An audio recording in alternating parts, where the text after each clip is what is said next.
brief fact sheet on the building, and also our latest full newsletter for T-Flex, so actually our first full newsletter. Also, I'd like to pass around, if anyone's interested, gotta have a little sale here, our remaining calendars. We've got about 15 Ford-related photographs in them, and 240 different Ford dates, including Alexander Malcolmson's birth and passing, right? But anyway, I'd like to have everybody take a look at those if you're interested. I have a few with me. I will come back up in just a minute, but as you may know, the Congress passed a Heritage Act for the region, and the Automotive National Heritage Area was formed as a result, and T-Flex and the Henry Ford Heritage Association are partner organizations in that. And so Art Mullen is with us from that organization. He's just going to speak a little bit about that, and then we'll begin the program. Art, thanks, Mike. In 1998, Bill Clinton signed into effect the Automobile National Heritage Area, which designation legislation, which designated auto heritage as one of the now 23 national heritage areas in the United States. And a good way to get a sense of what it is think of a giant urban park like you have a Yellowstone Park, but here you have an urban park that's focused on auto history. Over the last 3 years until November, about 4 months ago, we were focused primarily on preparing our general management plan. We're an affiliated unit of the National Park Service, and our general management plan is really our 5 to 10 year strategic plan for our organization. That was required to be submitted to the Director of the Park Service and to the Secretary of the Interior. And they are right now reviewing that plan, and we are hoping within by the middle of May receive approval of that. That is where we're going to be moving forward on how to implement the National Heritage Area here. Give you a sense of other national heritage areas in the region or in and around the country. Coal National Heritage Areas in West Virginia talks about the whole history of coal mining. Another one is Rivers of Steel National Heritage Area, and the focus there is on it's in the Pittsburgh area, and it talks about the whole steel industry. There's 22 other national heritage areas, and they're predominantly focused in the Northeast on the history of water power along like the Blackstone and Essex rivers.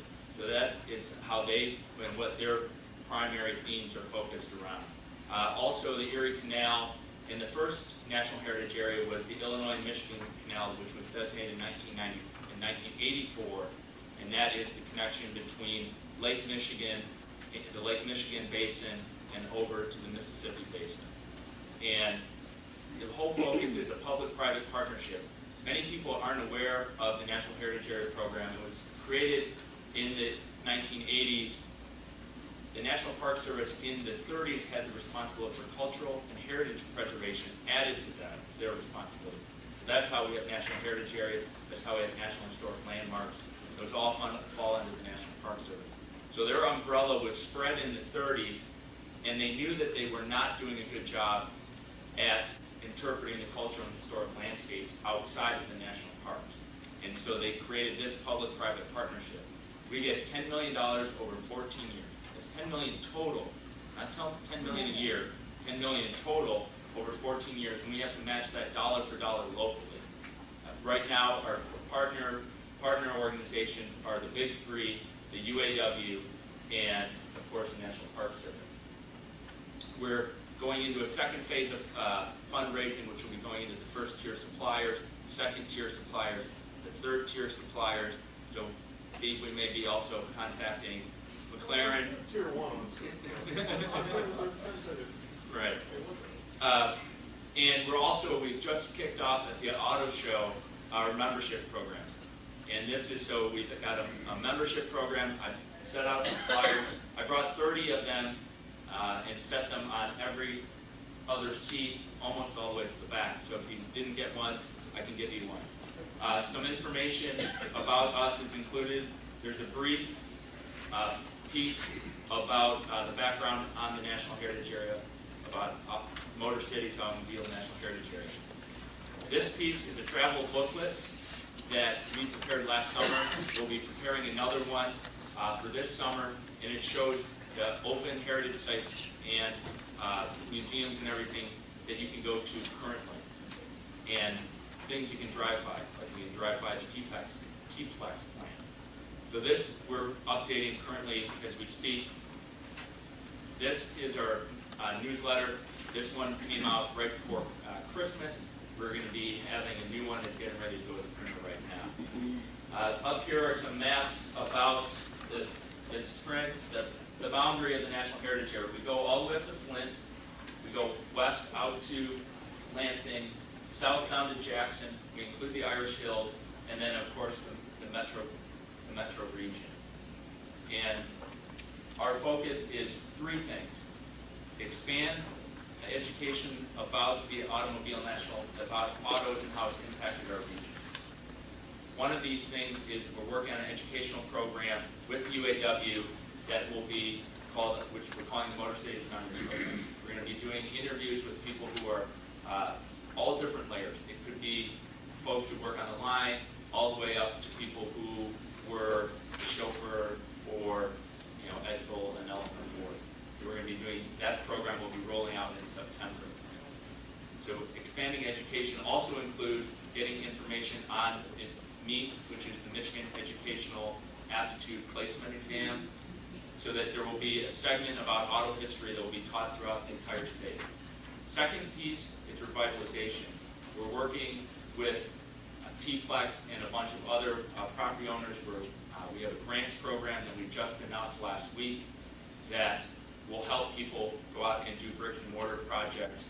And so we hope to get involved in preservation of historic resources related to the auto industry. The third focus is tourism, and that piece is trying to get connection between all of our auto heritage resources. We've been working with the Edsel and Ford House for about a year and a half now. That's why they had asked us to come and speak. Ann Fitzpatrick, who is in their external relations asked us to come out and speak to you all tonight. We've been working with them on joint promotion of the programs. So we were really working on trying to increase tourism into the region as well.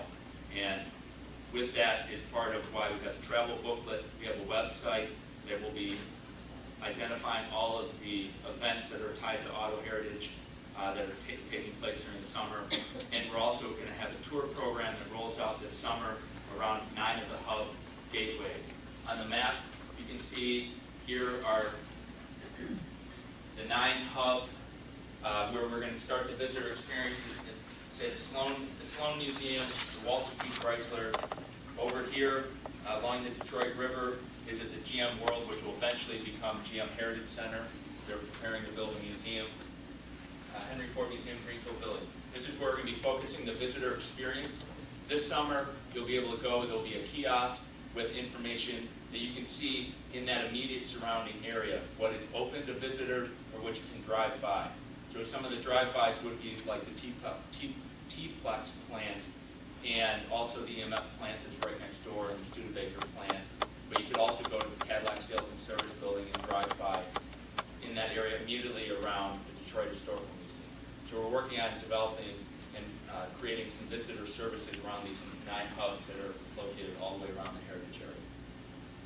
With that, I would like to say thank you very much for the opportunity to come out. And if you have any questions, you can give me a call. There's contact information on all of our material.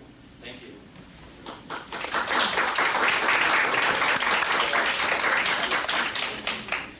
That's a whole new project, isn't it? That's great to hear something about it. My name is Frank Selden. I'm a docent here at the Selden Ford House, and pleased to welcome you on this very auspicious evening. A program that has been put together by the Grosse Pointe Historical Society and the Selden Ford House. So we're very pleased to have such a nice turnout, and I'm glad to count all the docents that are here. That helps push up the audience. Okay, Mike? I'd like to introduce you to Mike Skinner, even though he introduced himself. But he gave me a bio, and I'll tell you, I got to read the darn thing. No. Otherwise I get into trouble No. with my boss. He is a local boy. He was educated at Notre Dame High School in Harper Woods and graduated from there and went on to Wayne State University. He got a BS in management and a minor in labor relations. No wonder he's such a wonderful guy. In 1978 and an MBA in human resources in 1990. His work experience has always been with the Ford Motor Company in some form or another. In 1974, he began as a heavy press operator in the Dearborn stamping plant. And by 78, 79, became production supervisor for a college graduate program, Livonia Transmission Plant. He even married a young lady that is also involved in the Ford Motor Company. Sandy is a chief engineer at Ford Motor Company. So you see it runs in the family now. 13 years experience as a human resources personnel manager and director. Current position in 1995 to the present is human resources director in the production of tool supply. And I have to tell you that his community activities are all Ford. Henry Ford, the state guide, can you imagine that? We know just what he goes through. Every day he's out there. November 1977 to the present. So if you go out there, ask for him. If he's there, get on his tour because he is tremendously knowledgeable about that. He's been on the advisory board 1984 to 90, led the project that transferred 9 hours of Ford films, including 4 hours of home movies, utilized for the 11-minute video shown at the beginning of the state tours. That's quite an accomplishment right there. The Dearborn Historical Society Board, 81 to 2000, because he was a resident at that time at the Ford Homes Historic District in Dearborn.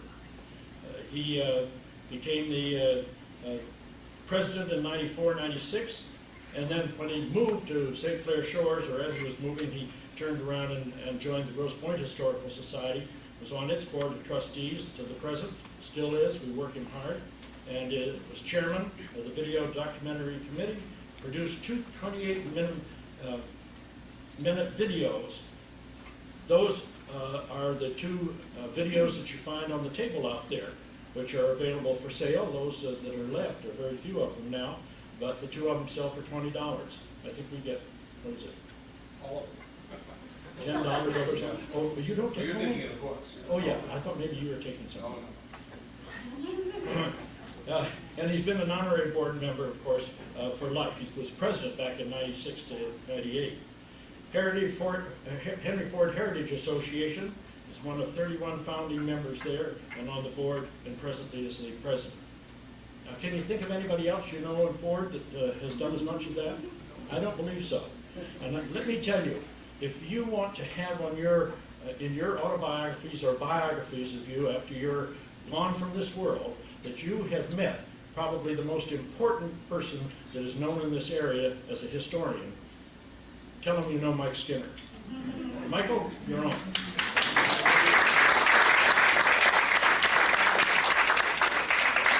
But I didn't meet Henry Ford as Frank did. Frank's father, as most of you probably know, was the one of the first two doctors at Henry Ford Hospital. And so Frank had the honor of meeting Mr. Ford and knowing the Ford family very well.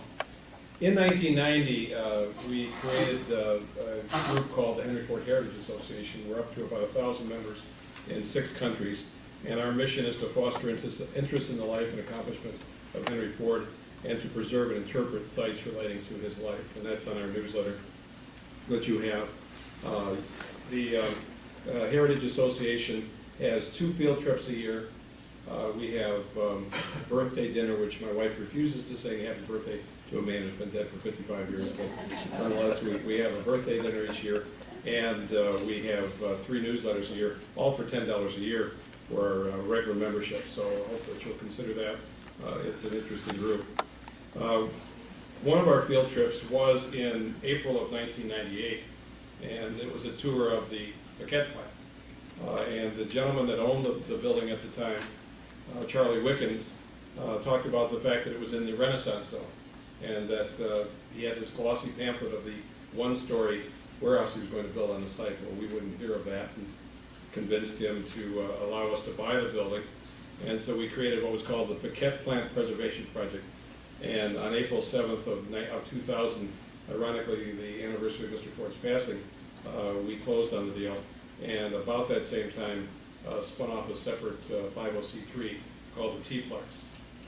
The Paquette plant was the first plant built by the Ford Motor Company, not to take Steve's thunder here, and it was the entire company of 66,000 square feet.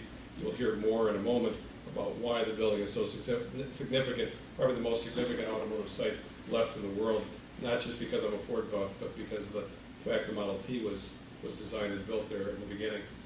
And so very, very important. And if you do need them, I do have maps with directions for Saturday's tour. There's about this many more people that called me, said they couldn't make it tonight, that are planning on coming Saturday, but the more the merrier. And we've got a freight elevator that'll hold at least 50, so no problem getting up to the third floor very easily. The Paquette plant is important to Grosse Pointe because about half of the original 12 stockholders in the Ford Motor Company were Grosse Pointers. And of course, Etzel, born in 1893, was just growing up at the time that the Ford Motor Company was in the building. So there's quite a bit. As a matter of fact, in the handout, the two-page description of the building, the last paragraph, it talks about the fact that people said they would never fill the building, and Etzel Ford would bicycle from one end to the other. So very important there. I'm happy to say, though, with us tonight to speak about the plant itself is our new board chair, Steve Grosse. Steve was elected the chairman of what we now call T-Plex on February 20th of 2002. And Steve is president and chief executive officer of McLaren Performance Technologies, the Bologna-based automotive engineering services and performance powertrain provider. Steve just got back from the New York Auto Show, where they introduced the new high-performance Lincoln LS, which McLaren is responsible for. Before joining McLaren, he was Vice President of Global Communications for Daimler Chrysler and was General Manager of Communications for Mercedes-Benz of North America. Steve also held various executive-level posts with General Motors, overseeing activities for its Chevrolet and Saab brands. He began his career as an engine developer at Ford Motor Company. As an engineer by training, he moved through marketing, product planning, and communication disciplines. He's a member of various professional organizations, including the Automotive Press Association, International Motor Press Association, the Motor Press Guild, and the Society of Automotive Engineers. He's a recognized automotive historian and published author, a member of the Society of Automotive Historians, and a trustee of the National Automotive History Collection at the main library, of course. He maintains his own collection of vintage cars, which I have yet to get out to see at his large garage, and it has a special interest in the history of motorcycles. Steve Grosse.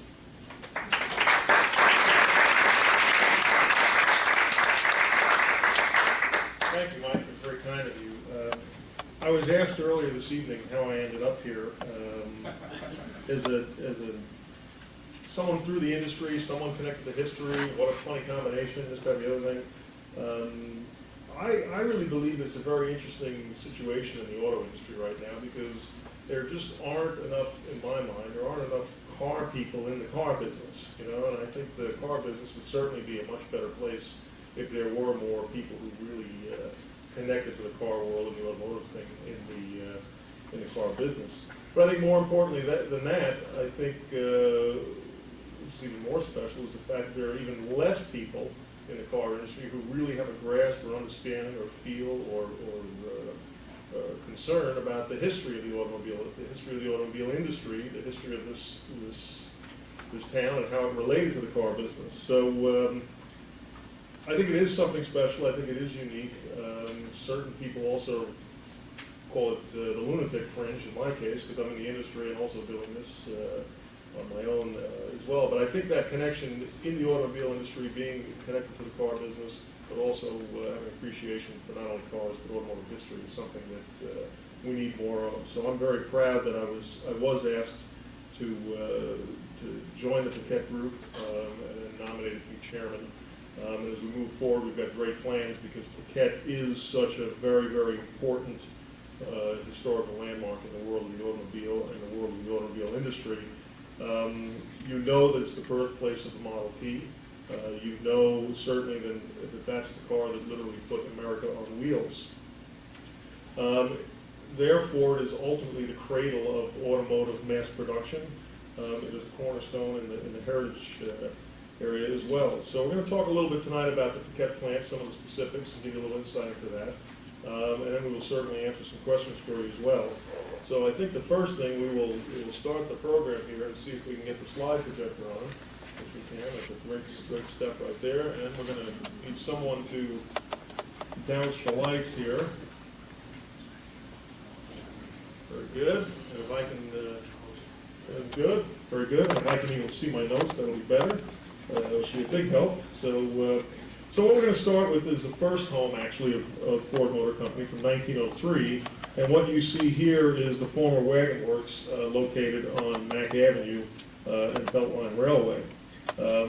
Second story, by the way, of this facility was added, and the building was owned by Albert Strello, and I'm probably pronouncing that wrong, so Mike's going to correct me. Strello, thank you very much. I'm new here, as Mike indicated. The company rented this building for $75 a month from April 1903 to the fall of 1904. And this is where the Model A was actually produced. And the various understanding about the Model A Ford, many of you in the room also probably are well aware that there were two Model A Fords, but the Model A, the first Model A was produced here, and it was a car that was so successful that really that paved the way to Paquette, which is what you see here. This is an artist's rendition of Ford's Piquette Avenue Plant, a facility that occupied a little over 3 acres and located on the corner of Paquette and Beaubien. And as indicated, this really became the cradle of the early automobile industry in Detroit. Across the street, Beaubien was the Regal Motor Car Company, and across Grosse to the west was the Wayne Automobile Company, which was later occupied by EMF and Studebaker. Most significantly, what happened in this part of town was that the Milwaukee Junction Railroad interchange was literally right behind the plant, which from a logistics point of view was obviously a huge opportunity and advantage, which set the stage for this part of town and its development. Here is the facility with Clara Ford, and my notes say that it's a friend, but that friend is actually Harold Wills' wife. I know that because I own a Wills St. Clair myself. And Harold Wills, of course, was hugely instrumental in the creation of what became Ford Motor Company from an engineering and technology perspective. So that's Clara Ford and Mrs. Wills, and they're taking a turn running down Piquette Avenue in what was called a Model N. And I'm going to show you a couple of the products that came out of Paquette here in a minute, so we'll give you a little more insight into what a Model N is all about. At the time, the Ford family lived just around the corner at Harper and Brush, and Henry Ford's office was initially to the left of the front door of the facility. Mr. Cousin's office was to the right, and later Ford moved his office out of the business area and he went to the second floor to be closer to the designers and engineers. Here's the office, Henry Ford in the first office, and you'll note the vault used to store corporate records. I hope you can see that in the dark here tonight. There was a second one, similar one on the second floor immediately above. Most likely this was to secure blueprints, specifications. You know, in this day and age, of course, a lot of these buildings would have a nasty habit sometimes of catching fire, and the vault was really to protect things like drawings, records, that sort of thing, not specifically for storing valuables such as currency. But again, Henry Ford spent really very little time in this office, and he preferred to be on the factory floor. They tell me his duster and bowlers on a sofa or couch nearby. There's a telescope here, which he apparently used for bird watching. A nice split-door coil box to keep his Ford cars running on his desk.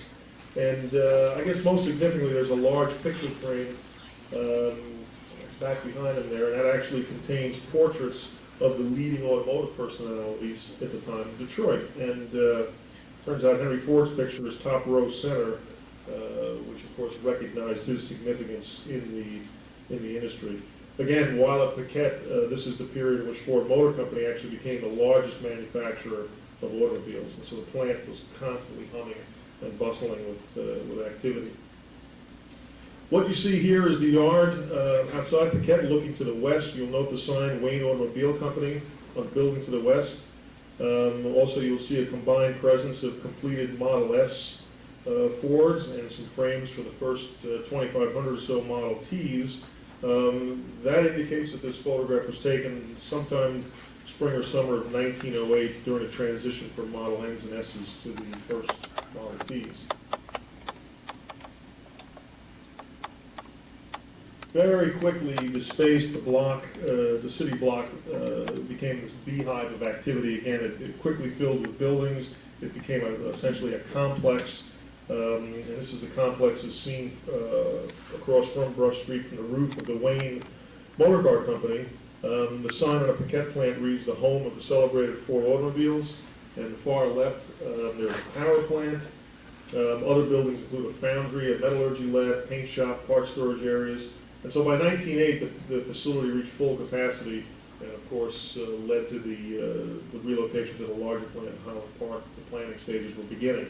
But very quickly, this thing revved up and turned into, like I say, just a hustle and bustle of activity. Inside as well, obviously a very busy place. This image was shot on the second floor, showing a typical station assembly area. Cars at the time really were built sort of the way houses are built today. Parts were brought to the site. Teams of workers would get around the chassis. This happened to be a Model B, set on wooden sawhorses. Apparently there's a workbench and some hand tools along the windows. The building is full of windows, which you will see, which is really one of the most significant architectural elements of the facility, because natural light and ventilation was instrumental and key in the creation of the station assembly process in this sort of enterprise. There are also some fire doors and overhead drive shafts, which you can see in the rear of this image.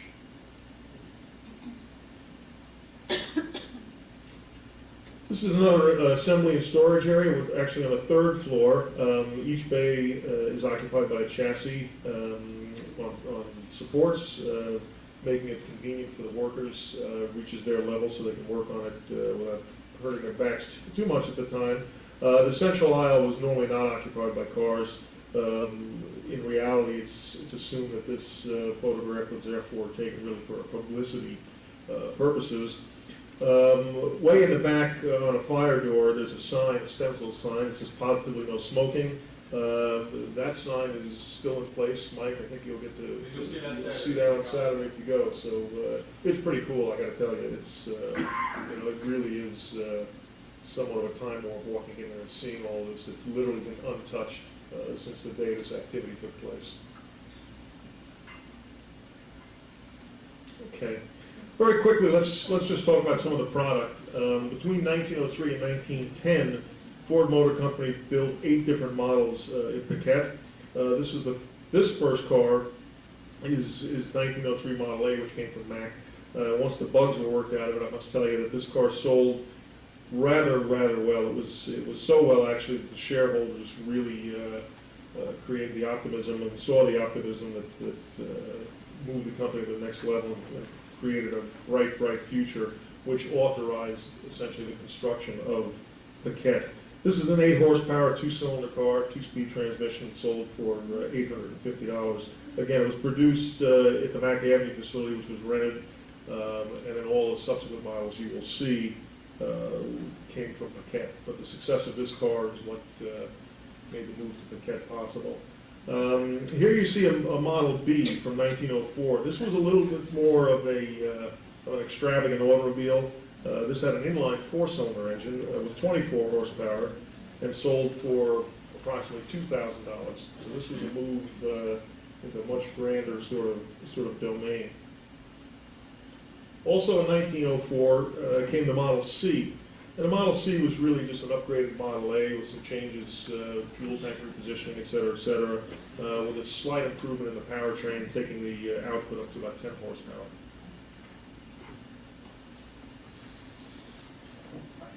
Model F, another 2-cylinder car, now up to about 16 horsepower, price up to about $1,250.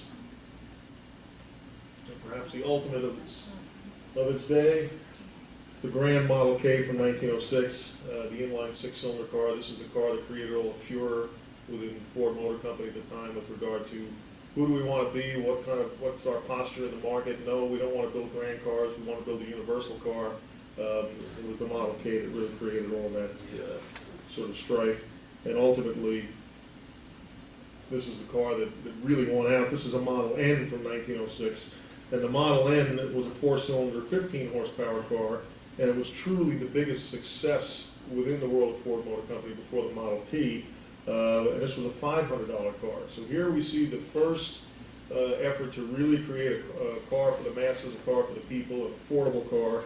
And this Model N really is very, very significant in setting the stage that the Model T would ultimately capitalize on. Another version, the Model R, this came in 1907. This is an upmarket version of the N. The price was up to about $750 here. A 1908 Model S, very similar car as well, with some minor body changes and some more refinements. And then ultimately, what Paquette is really obviously most famous for and rooted in automotive history is the Model T Ford. This is a 1909. Again, the Model T was a product of Paquette, as were all the cars previous, except for the Model A. This is a restored car, produced at Paquette in 1909. It was shown at the reunion of Paquette-built automobiles held in July of 2000. Must be 2002. Yeah, right. In celebration of the tricentennial of the city of Detroit. That's correct. 2001. Right. This belongs to John Forster of Royal Oak, who's very instrumental in Paquette, a volunteer, a very active volunteer at that. The first production Model T was built on September 27th in 1908. About 12,000 Model Ts were built at Paquette between 1908 and 1910. The Model T was a 4-cylinder car at this point with 22 horsepower, a 100-inch wheelbase instead of an 84-inch wheelbase for the Model N. And it was an $850 car at the time. It was in January 1910 that the company ultimately had to shift gears and move toward Highland Park because of the success of the Model T. So by 1910, Highland Park was up and running, and Paquette was ultimately sold to Studebaker, which was a neighbor shortly thereafter. The Model T was continued in Highland Park, but it really wasn't until 1913 that car was produced in Highland Park through the moving assembly line. And ultimately, of course, 15 million or over 15 million Model Ts were produced through 1927. Here's a look at, if I can get the slide to work. There we go. Here's a look at Paquette as it appeared at the time that it was purchased by the Model T Automotive Heritage Complex in April of 2000. Basically what you see is a building that's about 400 feet long and 56 feet wide or so, and in reality it's wonderfully, wonderfully preserved. The building is located on Piquette Avenue, the cradle of the automobile industry. To the west at the corner was the Wayne Automobile Company. Wayne was purchased by EMF, which built a block-wide plant. The building, along with the Ford Piquette plant, are going to be surveyed this summer, by the way. National Park Service for inclusion in what's known as the Historic American Engineering Record. And further down the street across Woodward Avenue is the site of the Ford family's second business effort, the Henry Ford Company. That was established in 1901 and ultimately became Cadillac Motor Car Company. Part of the original Cadillac plant still stands at the corner of Amsterdam and Cass Avenue. The original site of the Regal Car Company is occupied by the vacated GM truck facility, and the former Cadillac Body Works were there as well, building limousine bodies, and this awaits some redevelopment. The Ford plant was actually purchased by Studebaker in 1910. In 1920, Studebaker commissioned Albert Kahn to construct a parts and service facility at the site, and ultimately when Studebaker moved to Indiana, back to South Bend in the 1930s, they sold the plant and the Kahn building to 3M, and then it was sold to something called Cadillac Overall Company, interesting coincidence, and ultimately to Heritage Investments, from which, as Mike indicated earlier, it was purchased by T-Flex in April of 2000. I mean, it's really a landmark of American ingenuity and certainly initiative, and is very, very well preserved. It's remarkable. You will see that in many areas in this building, which you will see over the weekend, that really untouched since Ford Motor Company left it in 1910. This one here? Yeah, here we go. These are some of the details, again, the original features that have been in place for nearly a century. Here's one, it's a hand-painted sign, complete with Victorian-style hand, which points the way to the fire escapes. The fire escapes, by the way, are there. They remain intact and certainly remain functional. A little tough to see on the slide, perhaps, but positively no smoking, as indicated earlier on one of the historic slides. You will see that when you look at the period photographs of the building in the Ford archives as well. And that has allowed the committee to really establish which features are original to the building, things such as this, again, possibly no smoking stencil sign. Here's a little bit of the original heating system, which was really steam pipes, which went under workbenches and along the walls. And steam was provided by the power plant, and that power plant disappeared sometime during the 1930s. Throughout the building, it's got double fire retarding doors. They're all in place. You will see those as well. How about a 1904 vintage electrical circuit box? I don't know if the city is so keen on that. We're going to get the inspectors down and take a look. So don't plug in the hairdryer. Yeah, right. So this is pretty cool. I got to tell you, this is really something very unique. This is an overhead sprinkler system for fire suppression, and this remains intact. And it is believed that this is one of the earliest applications of this sort of technology, because around this time is when the sprinkler head was just invented. So this is again an intact sprinkler system that is, like I say, it's pretty unique because it is there and it's very early. This is the elevator. This is on the third floor. This is where the Model Ts essentially made their way into the world. Down this elevator, you'll ride that elevator as well, I assume. And again, the rapid dominance of the Model T throughout America is what literally changed the aspect of our society and our lives.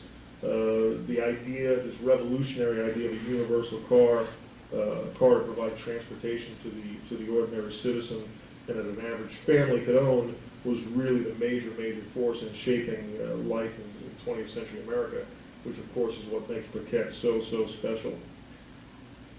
And here's a little look at the facility when it was acquired. Okay, you're going to see a very interesting transition here, because again, this is what it looked like at the time of purchase, and the second and third floors were literally just cluttered with abandoned junk.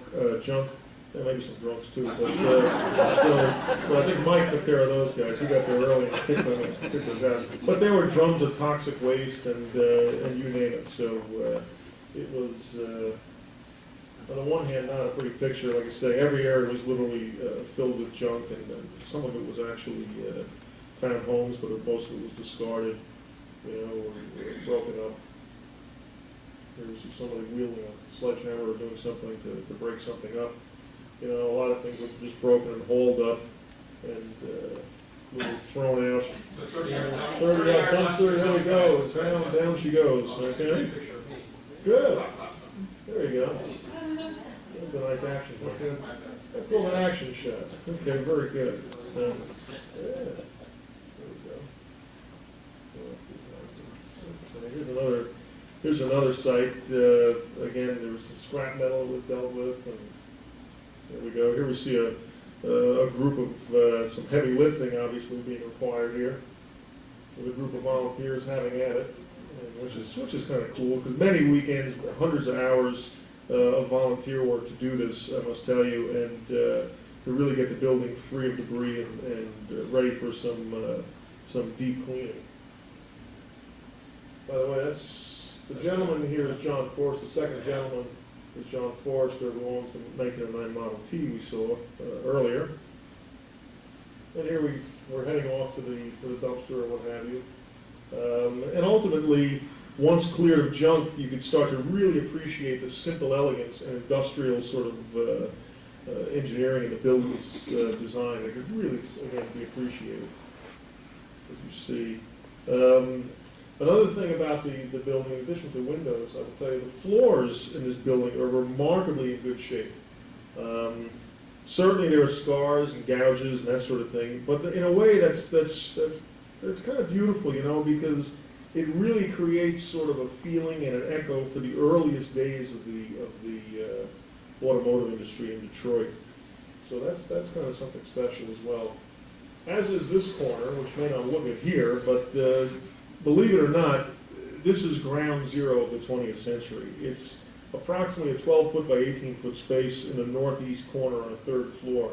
And this, ladies and gentlemen, I must tell you, is the space in which the Model T was created, born, conceived, designed, and engineered. It was originally walled in, had a lock on the door. It was referred to as the secret room or the experimental room. There's a stairway nearby. It said that Henry Ford used to run up and down this little stairway to the secret room for fun and frolic with guys like Harold Wills to get this Model T together. But again, what happened in this space literally defined not only the America of the 20th century, but changed the course of history. A year later, the space is cleaned. It's a bit cordoned off here with some framing to help visitors visualize what the office space perhaps looked like. The contents of the room were known to be sparse. There was essentially a drafting table there, 2 large blackboards, and I guess Henry Ford's mother's rocking chair. Mike must have contributed to that note, because I don't know who else would know that Henry Ford's mother's rocking chair was in there except for Mike, and we thank Mike for that piece of information. Henry Ford at the time, I'll tell you, was very sort of strict about the activity in this room. Only members of this very small little team concentrating on a Model T were allowed in the room. Work began at about 6 in the morning, continued about midnight. I would not obviously fit in that work environment, I'm sorry to say, but they did back then. And on September 27th, 1908, the first production Model T was completed, again, born in this space. And the world, I guess you could say, has never been the same since.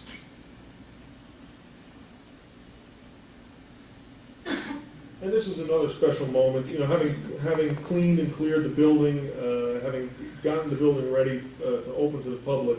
There was the first major event held there in July of 2000 was a celebration of Paquette-built automobiles. And again, this event was held in July of 2000, which also celebrated the tricentennial of the city of Detroit. Here we have the 1909 Ford built at Paquette, passing review activity here. And again, a perfect setting, the Paquette plant, a perfect setting to display early vehicles right in the shadow of the building in which they were made, and which made so much automotive history. There were some owners of Fords, early Fords, Paquette-built Fords, came from as far away as Australia and Switzerland to celebrate this event, so it's truly a very memorable experience. In addition, other events, this is not quite as much fun, I guess, as the car show, but this is perhaps more significant because these are volunteer events, these are volunteer days, and this is where activity of the plant can really move the needle and make some progress, and there's been so much progress done. We see here through the Ford Motor Company Community Service Program, here are some Ford Motor employees that pitched in. Last year, there were about 600 hours of Ford Motor Company contribution to T-Flex. You combine that with time donated from folks like Mike and a group from the Heritage Association, Preservation Lane, and numerous other enthusiasts. You know, there are some thousands of hours of volunteer time that's already been donated. But don't let that fool you. Certainly, more needs to be had, so don't be bashful. So let's take a quick look into the future of Paquette. Back to this slide. The mission of the T-Flex organization is to restore this plant, the Ford Piquette plant, essentially to its circa 1904-1910 appearance in accordance with Secretary of Interior standards. To guide the restoration, there is a historic structure and master restoration plan that's been commissioned, and the restored building will ultimately be used as an automotive interpretive center. That's our goal, because we want to celebrate essentially the automobile and its huge impact on American life.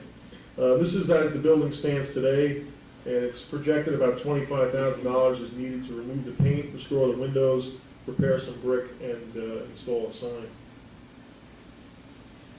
As you'll see here, tests indicate, and they're very fortunate, but early testing indicates that the paint on the front of the building is easily removable. And the good news is that the brick underneath is really in excellent condition. As I say, how this building survived unscathed all these years, it really is a remarkable stroke of good fortune.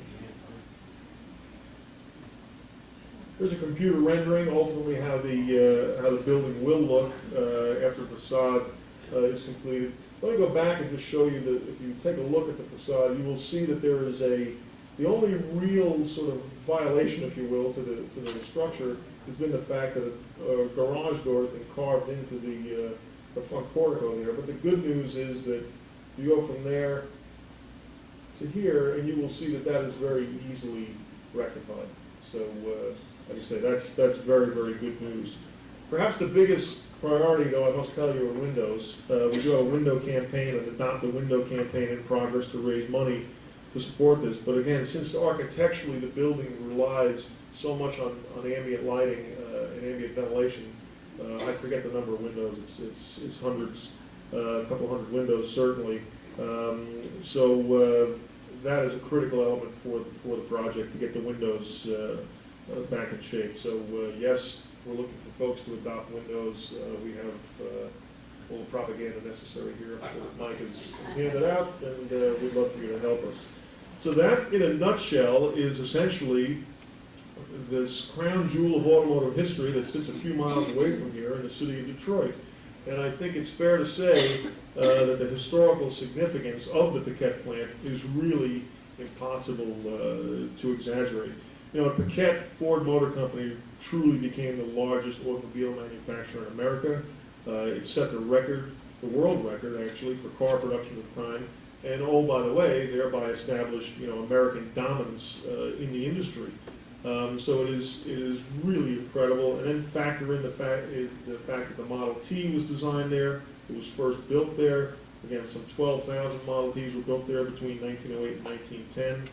And when you accept the fact that the Model T is the car that put America on wheels and brought about this revolution in personal transportation and impacted literally virtually all aspects of life, again, the historical significance is just tremendous, which is why we're so proud to be connected with Paquette and why we want to really see that we can make a difference. Because it is, in closing, I will tell you, it has to be the epicenter of the greatest social and economic revolution that was initiated by the automobile. So thank you very much for joining us.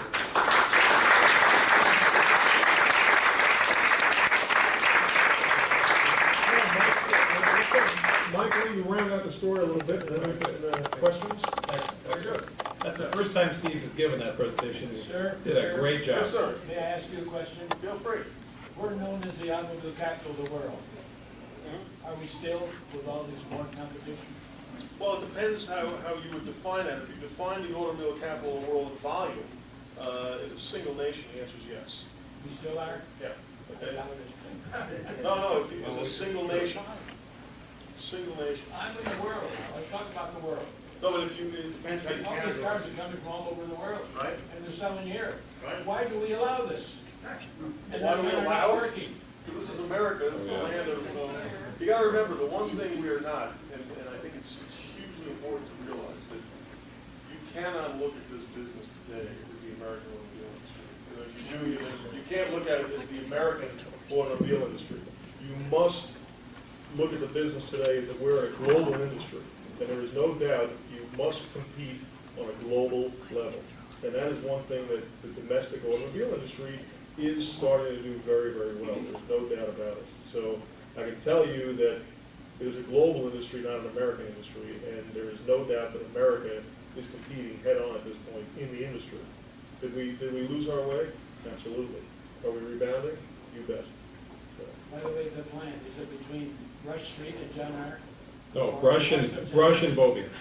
Rush And we'll be entering Saturday off the Brush. I may just add a few things, and Steve, thank you, did an incredible job. Ford Motor Company was founded June 16th of 1903. $28,000 was put in out of a capitalization of $150,000. By the time they sold their first car, they had $223.65 in the bank. They still had another $122,000 coming from the stockholders. The building was purchased by Ford from Max Brock, a name that many of you would know, for the property, I should say, for $23,500. And the building and site committee was John Dodge and Henry Ford. The building at 56 feet by 402 feet long at 66,000 total square feet, is very, very restorable. We're unfortunate that Packard plant in Highland Park with millions of square feet really isn't. And this is the first building built by the Ford Motor Company. They had a budget of $76,500 to build the building.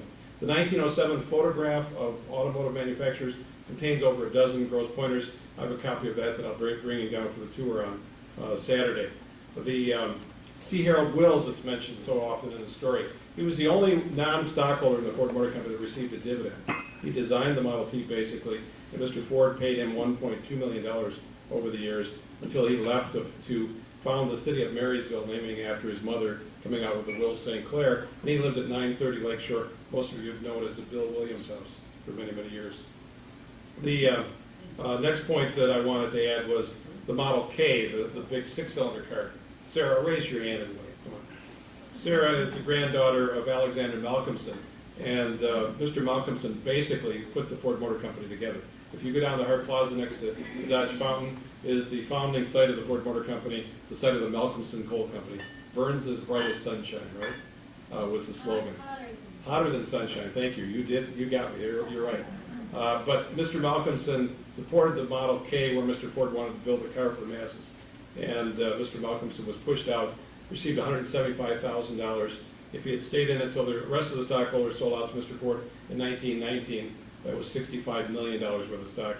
And I've said to Sarah, and I probably wouldn't know Sarah today if that was the case, and she says no, then I think you're right. Sarah wouldn't be any different than she is today. The Dodge brothers, by the way, were original stockholders, produced all these engines and chassis for Ford, and Ford, well, they always say for a $10,000 investment, but they bought $60,000 worth of machinery. And if you know where Nicky's Pizza is, down in Greektown, that was their original shop at that time. But they received for that investment $9.9 million in dividends and $25 million when they sold out to Mr. Ford in 1919. And by the way, they sued Ford when Ford announced he was going to build the Rouge plant in 1915 and 16 and stopped paying dividends. For the dividends, the courts ordered that $10 million be paid out, but Mr. Ford owned 58% of the stock in the Ford Motor Company. But that led to Mr. Ford saying, I want to get rid of the rest of the stockholders. That 1920 attached building is an Albert Kahn building, as Steve mentioned.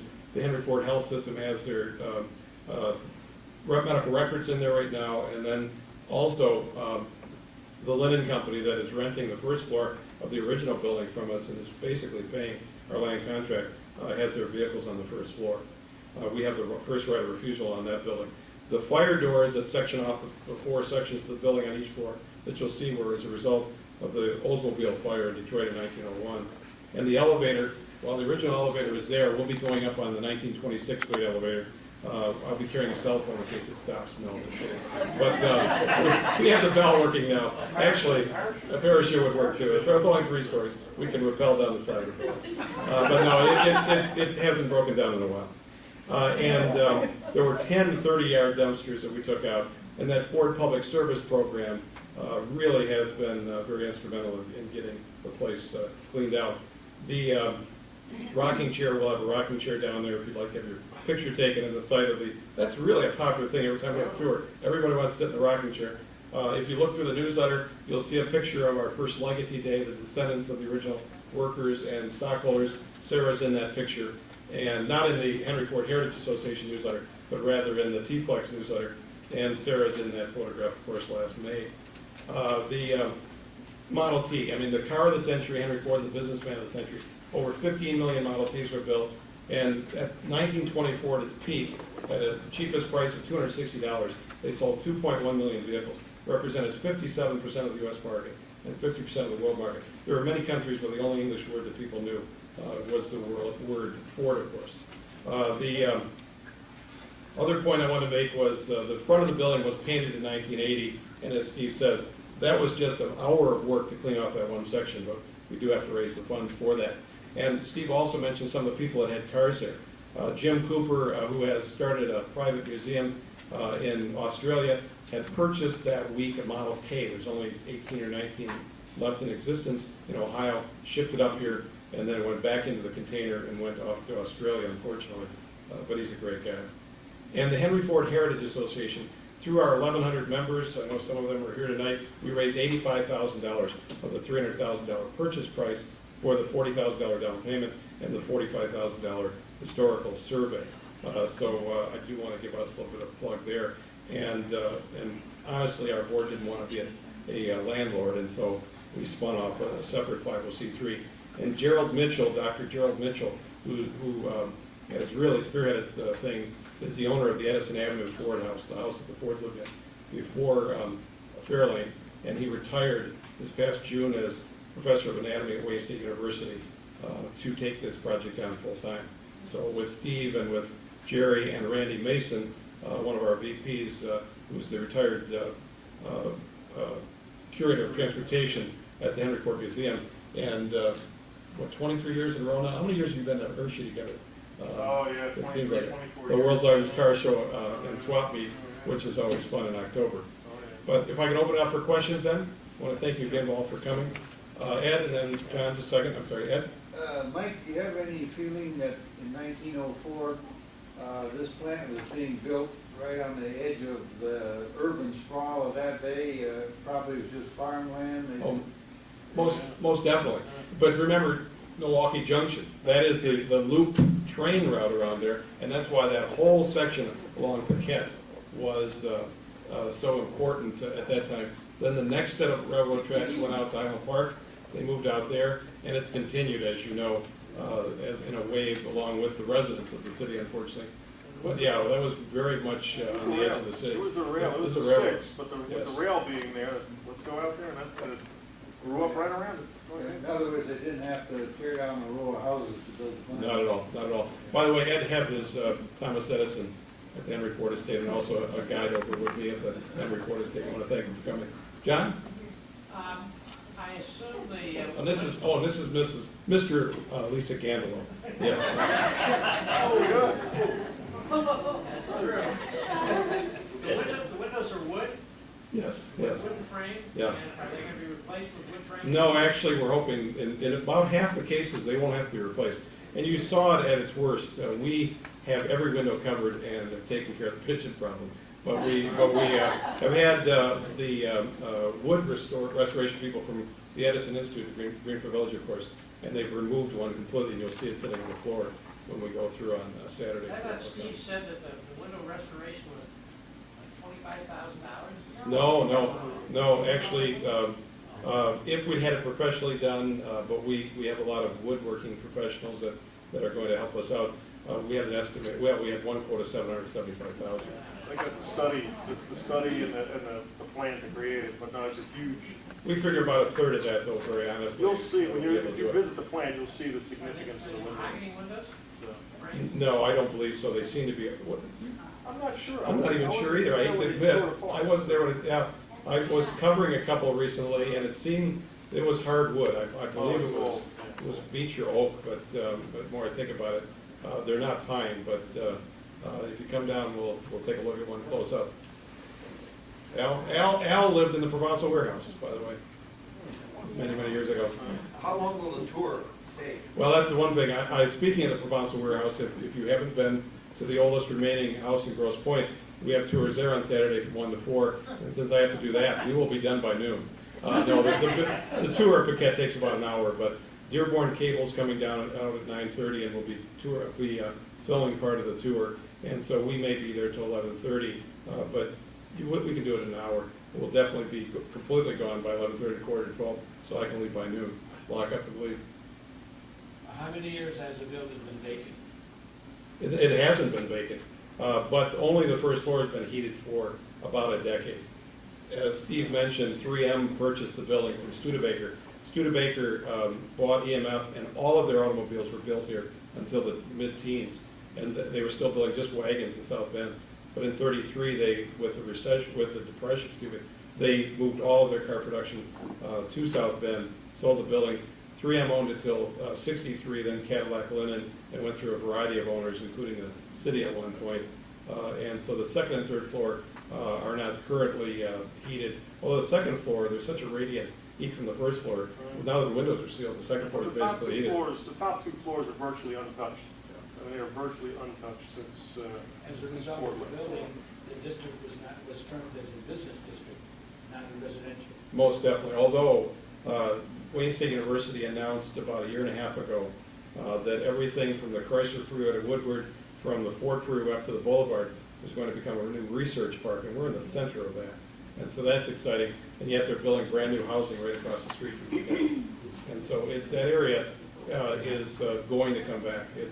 And it's only a mile from the cultural center. And it just is so important that it be saved.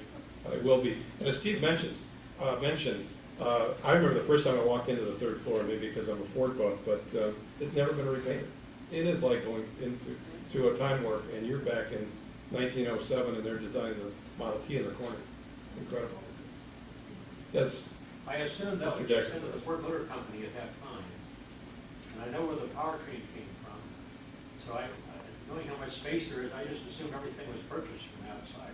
It was until 1907, well, 1907. You see some of that in one of the slides when you see the yard, and there's stuff stacked everywhere. I mean, it was sort of, I guess, an early, forced by nature, I don't want to call it just-in-time delivery, but there was all kinds of stuff there, and it was just utilized by suppliers, absolutely, because that's what was necessary. It was really, again, an assembly plant, not a manufacturing plant, even though there were ultimately foundries and that sort of thing that went in, but primarily it was an assembly site.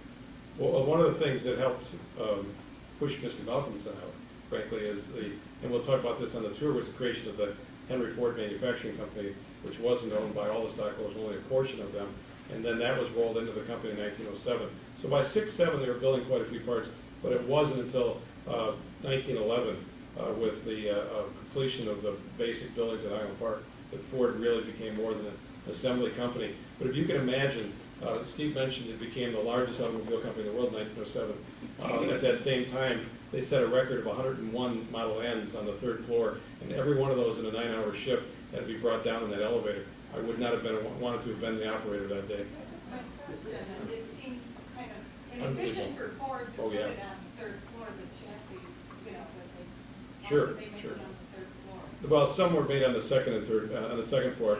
And then when they did bring in the Henry Ford Manufacturing Company and merged the two, they put all of the machinery, the stamping machinery and so on the first floor. Because it's post and beam construction, you could not put that up on the second or third floor. But yeah, it's amazing what was done in a 66,000 square foot building, 12,000 Model Ts. You got to remember, you're also looking at it through different eyes. You got to go back 100 years, and really, the structure is more of a New England style mill structure, and that sort of architecture, which led itself to station assembly and natural light, and that's why the building is narrow, and that sort of thing. So you got to put yourself back in what was available at that time for this sort of process. So you look at it through today's eyes, yeah. We have to give Ford for a wonderful thing that he did. Why did he raise the pay to $5 a day? Because in December of 1913, there was 380% turnover in the Ford Motor Company.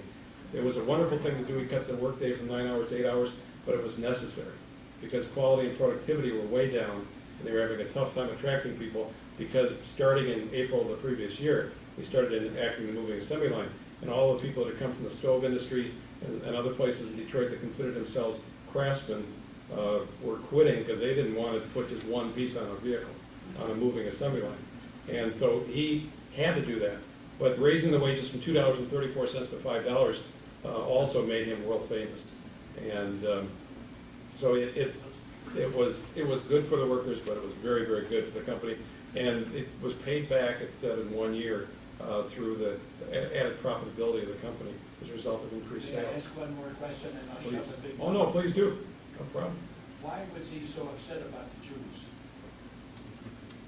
He never had a rule against hiring anyone of Jewish descent, used Albert Kahn for most of his billings, gave a new car to his neighbor on Edison Avenue, Rabbi Leo Franklin, every year. And yet he was a poorly educated Midwestern farmer who despised bankers and Wall Street people, and that's why he took $105 million and bought out all the other stockholders in 1918 and 1919. And unfortunately, the perception in the Midwest, the stereotype, was that all of the people on Wall Street were Jewish. I work for a Jewish-owned company now, and every year they allow me, because we sponsor a float, to get the Henry Ford Avenue walk in the the Dearborn Memorial Day Parade as a result of their connection. And I have yet to get them to come out and take my tour at the Henry Ford estate. But, I mean, the family has very much made up for that. It's an unfortunate chapter in Mr. Ford's life and another example of his poor education. As you may know, Ford built a plant in Israel. There is a Henry Ford II chair at the university in Tel Aviv, and there was the largest Arab boycott in the world, Ford Motor Company, because of Henry Ford II reaching out to the Jewish community. So they've more than made up for it, but it is an unfortunate part of Mr. Ford's character. One more question, why are you so knowledgeable? Yeah. Yeah. Detroit, Grosse Pointe, and Ford history. I'm pretty bad. Yeah, I wish I didn't have a full-time job. Yes, sir. I'm glad I came tonight. Thank you. Once the restoration is complete, what are the long-term goals of the actual building? Would it be full-time tours that will be open? Oh, to the yeah, public? and it's open now. I mean, if you call and a group's gonna come down, we'll open up. And Preservation Wayne has their tours, and they're on a regular schedule. If you call them, Paquette's on a regular schedule. But our hope is that the long-term dream is a floor on the history of the Ford Motor Company, along with restoring Mr. Ford's office with that original walk-in vault, which, by the way, wasn't for money, it was for work records or company records because of fires, and another floor on the Model T, and then maybe another on southeastern Michigan. As you may know, the Detroit Historical Museum is hoping to double the size, and I certainly don't, I'm not active there, so I've been a member since I was a young kid, and they have a collection of the top 100 cars built in southeastern Michigan. We're hoping to team up with them at some time, too. Well, most So there's a lot of different plans. importantly, we want it to become a destination. Most importantly, we want it to be a destination dedicated to history, automotive history, Detroit automotive history. And also equally, and Steve's already said it all, before, the Ford Motor Company, first building built by the Ford Motor Company, the birthplace of the Model T, there is a documentation that they experimented with moving assembly line there, but it just couldn't be done there because of the size and shape of the building. And the fact that Ford and Detroit became the automotive capital while Ford was there, the most significant building remaining in automotive history in the world. That is no exaggeration. And when we went down there and they were going to put a one-story modern warehouse on the site, it's got to be saved. Has the Ford family taken a role in this at all? Recently, I saw Edsel, and Edsel said, I give up. I don't care what you guys do with Paquette. Not yet. And the company, Well, we have- see me afterwards, I'll tell you more about the company's involvement. Well, With Sandy's fault. we've got some plans to try and move in that direction. Sure. Yes, sir. Regarding the restoration, you talked about the windows, that sort of thing. What about roof and foundation and floor? Well, floors obviously. Actually, floors and foundation are Floors incredible. would be great. Would you agree? Yeah, the structure, the basic structure is very solid. It's got incredible integrity, but things that are very obviously, that have a huge impact on weather, roof, windows, are where the real downside is right now, which needs to happen. And then also the paint that section you did clean up there, what process did you use to clean that up without damaging the brick? High pressure washer or some type of, that paint is not very well put on there, fortunately. Inside, for instance, this Ford Community Service program, where you can give 2 days a year on company time, if you're a salaried employee in southeastern Michigan, they're not allowed to climb a ladder. They can't be around any pigeon droppings or any mouse or rat droppings, so we took care of all of that. And they also can't scrape lead-based paint, but they can paint over it once we've removed the loose materials. And so those of us that don't care about our health, those of us that aren't working for the company do that portion of the work. Yes, sir. I'm sorry, this isn't my question, or my doings, it's my daughter who's sitting next to me. I've been telling her that when I was 15, 16 years old, we couldn't start the Model T Fords in the wintertime. Well, basically, until they came out with all steel body, and Steve could probably speak to this more than I could. I mean, you drove a car from, maybe April or May until November and put it away and went back to your horse and wagon. But I started them and I fixed them, and I did a good living. Very Some good. guys would sell me the car almost for nothing. Oh, yeah. In January. In Chipper, that's right. Well, Model T for $15 or $20, that's not unusual. Can't stay. Okay, very good. I'm a Detroit boy. Mr. Decker. Didn't do assembly line and do conveyors, and I saw those vehicles sitting like on sawhorses. Basically, sawhorses, yeah. I assume they moved them from workstation. No, that was the station assembly. They brought everything to one group Okay, I see. of 4 to 6 men. We'll talk about that on the tour. And basically, they just pushed it away and put it on the elevator and started up outside. Everything was done in one spot, station assembly, until they went on to, to Highland Park. And Henry Ford not only didn't invent the automobile, but Charles Brady King drove the first car in the streets of Detroit. Didn't invent the moving assembly line. They went to the pack houses in Chicago and watched how they disassembled hogs and cows and reversed it here. I mean, it was just things that he applied correctly. True. Sure. If you want me to tell you more about it, I can. Anything else? Well, great. Well, thank you again. I sure hope that you're able to come on Saturday. If you're not able to join us on Saturday, please get a hold of us. The numbers in the, I think Jerry Mitchell's home number is in there, and arrange a tour at a later date. Thanks again. We're good, thank you.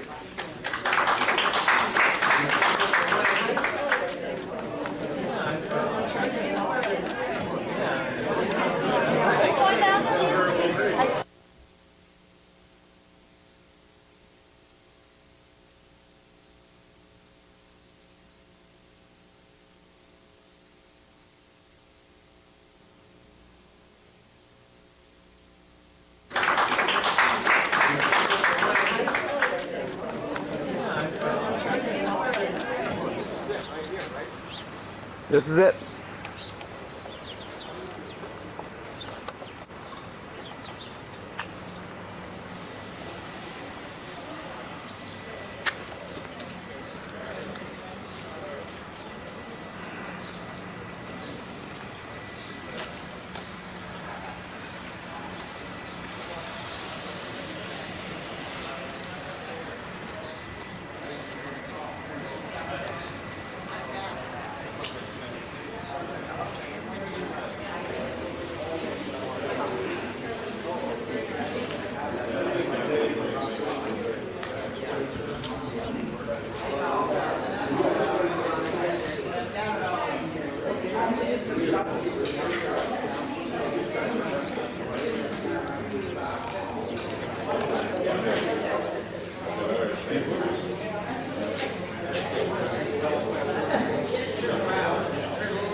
For those of you that are very briefly, in 1990, on the anniversary of Henry Ford's birthday, we had a luncheon at the Ford estate, and there were 31 of us that formed what's now called the Henry Ford Heritage Association. It's about 1,000 members now in 6 countries. And if you're interested, I managed not to bring down any, but if you were there Thursday night, you already have our newsletter. But if you're interested, I can get you a newsletter. Just give me your name and address. As a matter of fact, if you weren't at the lecture Thursday night, I would really appreciate it if we could just mail you a couple things. The chairman of T-Flex would like to get your name and address.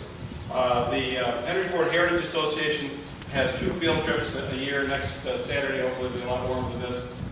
Leading a tour called Down by the Old Mill Stream, 100-mile tour of Ford hydroelectric mill South Van Armen. And trips like that. We have 2 trips a year, 3 newsletters, and then we have a birthday dinner at each July 30th, at which my wife refuses to sing happy birthday to me. It's been dead for 55 years. Anyway, nonetheless, always a lot of fun. This past year, we had it on July 28th because we had a car reunion down here, Paquette-built vehicles. And we had it at St. Paul's Episcopal Cathedral on Woodward and Warren. Normally we have it out in Dearborn. And that is the site of Henry Ford I and Clara Ford's funeral and the Henry Ford II memorial in 1987. So it was fitting plus most of the people that were from out of the country and out of town were staying at the St. Regis over by the OGM building, so that's the reason for that. In 1998, in April of 1998, our spring field trip was a tour of this building. And Charlie Wickens, who still owns the attached Studebaker building here, mentioned, well, actually passed around, there was about 100 of us, and he passed around a glossy pamphlet of the one-story building he was going to build on the site because this is a Renaissance zone, tax-free for 12 years and so on, that the federal government has established in the depressed areas of the city of Detroit. But you see the brand new housing going up in the next block that we're building. And Wayne State University has declared the area from the Ford Freeway 2 blocks down up to the boulevard, about 4 blocks up, and over to Woodward Avenue and over to the Chrysler Freeway, just a few blocks east, as an area that they want to put research and engineering buildings into. And so this whole area is destined to come back. And so, you know, we are in a fortunate area from that standpoint. Excuse me a second. Mr. Decker? Yes. Just pull around on Brush and park in the lot right here. Thank you. Anyway, the Henry Ford Heritage Association, we formed a committee called the Piquette Plant Preservation Project, PPPP. Anyway, that's why it's not called P-Pipes, but that name just didn't ring the right bell. But nonetheless, here for the tour, make a U-turn, go out of Brush, and go up to where the sign is and come into this lot right here. Thank you. Glad we did this outside before we went in. Sorry for the interruptions. But anyway, we knew that he wanted $300,000 for this building, 2.7 for this one. And so we were able to raise $85,000 through our members. And Fort Bryan, for instance, gave $15,000, our biggest donor. And we raised a $40,000 down payment and paid for a $40,000 architectural survey, historic survey. Christian Overland from Greenfield Village, and Henry Ford Museum Greenfield Village, which did the historical survey on the Vermont warehouse, the oldest remaining home in Grosse Pointe, did the survey here. And since then, we've continued fundraising. We're now adopting windows out and so on. You'll see one that's better moved on the second floor. Okay. Why don't we give it just a minute here, if you don't mind. We'll just let these last people get out of their cars. And then anybody got a cell phone in case this breaks down? Yes. There are four phone numbers in here. Emergency, or we have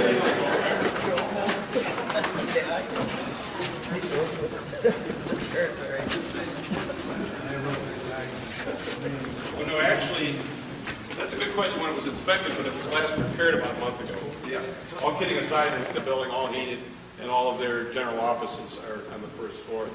Then we have Henry Ford Health System that is also renting a good portion of the other building from Charlie Wickens, the owner. And then Sorensen Funeral Home. Those of us that were early saw what was it, probably a 56 or 7 Cadillac flower cart taken out of the back of the building, heading to a funeral, obviously. Sorensen Funeral Homes have Packard, a Studebaker, hearse, and then a number of Cadillac flower cars. Let's go ahead then. But sometime we're able to take you through the first floor, which includes Henry Ford's office. But let's go ahead and go up to the first floor. Who was the previous owner of the building? Charlie Wickens? Charlie Wickens, yeah. And what is he? What does he do? He's actually originally from England, but he owns a number of properties around Detroit, and he still owns the adjoining property, and actually still owns this. We're buying it on the land contract. Hey, it worked. We're not off yet. At least so far, right? Yeah, we've seen that. This is a 1926 Studebaker elevator. Original. Has anybody else not seen the book of photographs? Oh, yeah. We're going out this way. Excuse me.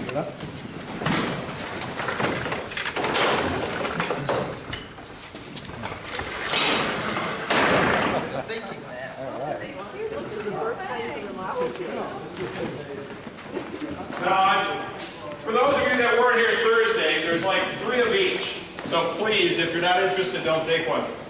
But let me just mention that 3 years ago, the Congress passed Heritage Area Act for southeastern Michigan. And so the Automotive National Heritage Area was formed, and Paquette Plant is one of the 1,000 structures in that area. So please take one of each if you haven't gotten them before, until we run out. Okay, if everybody's seen the photographs, I'm just going to leave them here then in these handouts too.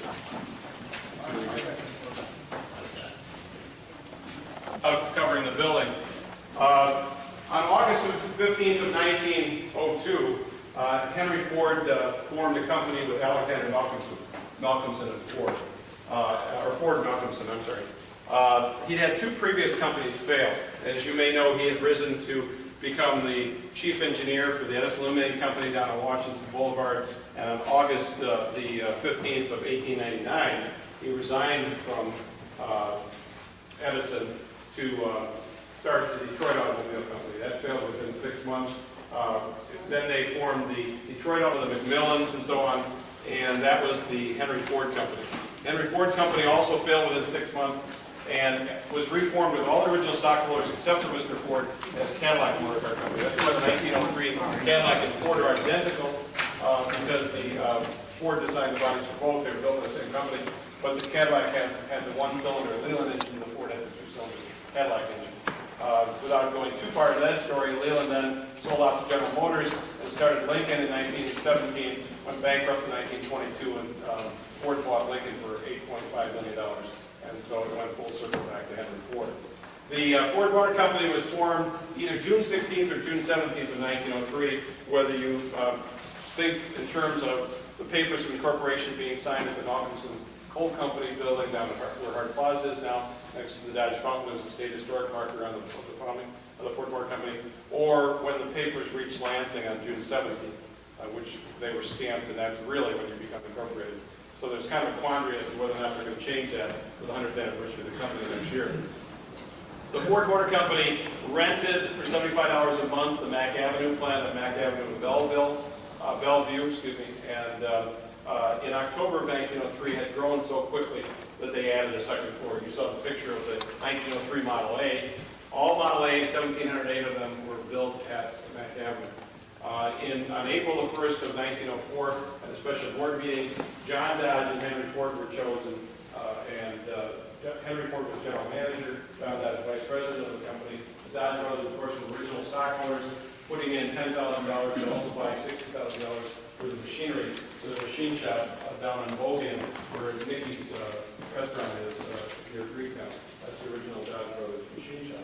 They built all the engines and chassis for the Ford Motor Company, basically until the Highland Park Plant was finished, but starting in 1907, Ford started manufacturing some of their own car pieces.